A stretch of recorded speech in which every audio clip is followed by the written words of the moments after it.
पुरिमाचरिमाण कपो मंगलम वर्तमान दिष्टामि किया परिगयानीना गणनान्द्रवरे चरित्रा। અહીંયા જેટલા પણ બેઠા છે બધા મનમાં 12 નોકર ગણજો। 12 નોકર આ રીતે કાળ અને સમયની વિશે કિસ્મા કાળના બીજા મહિનાની સુદ તેરસે અર્થાત ચૈત્ર મહિનાનો શુક્લ પક્ષ ચાલતો હતો તેની 13મી તિથિ ત્યારે શ્રમણ ભગવાન શ્રી મહાવીર દેવને બરાબર 9 મહિના ઉપર 7.5 દિવસ કૃષ્ણા માતાની પવિત્ર કુક્ષીએ પસાર થયા।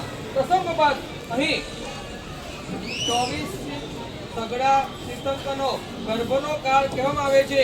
શ્રી ઋષભદેવ પ્રભુ 9 માસ અને 4 દિવસ, અજીતનાથ પ્રભુ 8 મહિના અને 25 દિવસ, શ્રી સંભવનાથ પ્રભુ 9 મહિના 6 દિવસ, શ્રી અભિનંદન સ્વામી આ મહિના અને 28 દિવસ, શક્તિનાથ સ્વામી 9 મહિના 6 દિવસ, શ્રી પદ્મા પ્રભુ સ્વામી 9 મહિના 6 દિવસ, શ્રી સુપાસના સ્વામી 9 મહિના 19 દિવસ, શ્રી ચંદ્રપ્રભુ સ્વામી 9 મહિના 6 દિવસ, શ્રી વિધિનાથ પ્રભુ આ મહિના 8 મહિના અને 26 દિવસ, શ્રી શીતલનાથ પ્રભુ 9 મહિના અને 6 દિવસ, શ્રી શ્રેયાસનાથ પ્રભુ 9 મહિના અને 6 દિવસ, વાસુપતિ સ્વામી 8 મહિના અને 20 દિવસ, વિમલનાથ પ્રભુ 8 મહિના 21 દિવસ, અનંતનાથ પ્રભુ 9 મહિના 6 દિવસ, શ્રી ધર્મનાથ પ્રભુ 8 મહિના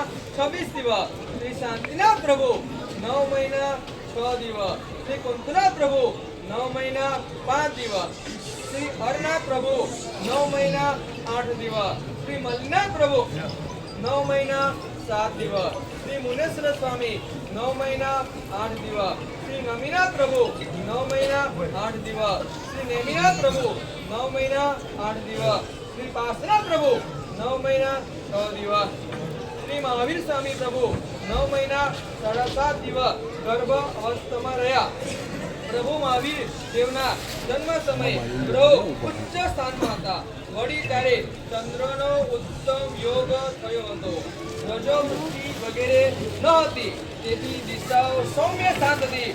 પ્રભુના જન્મ સમયે પ્રકાશ હોવાથી અંધકાર ન હતો, ચંદ્રની ચાંદની ફેલાયેલી હતી, દિશાઓ નિર્મળ અને વિશુદ્ધ હતી। ત્યારે સગડા પક્ષીઓ મધુર શબ્દો બોલતા હતા। દક્ષિણ દિશામાંથી સુગંધી અને શીતળ પવન મંદ મંદ વાઈ રહ્યો હતો।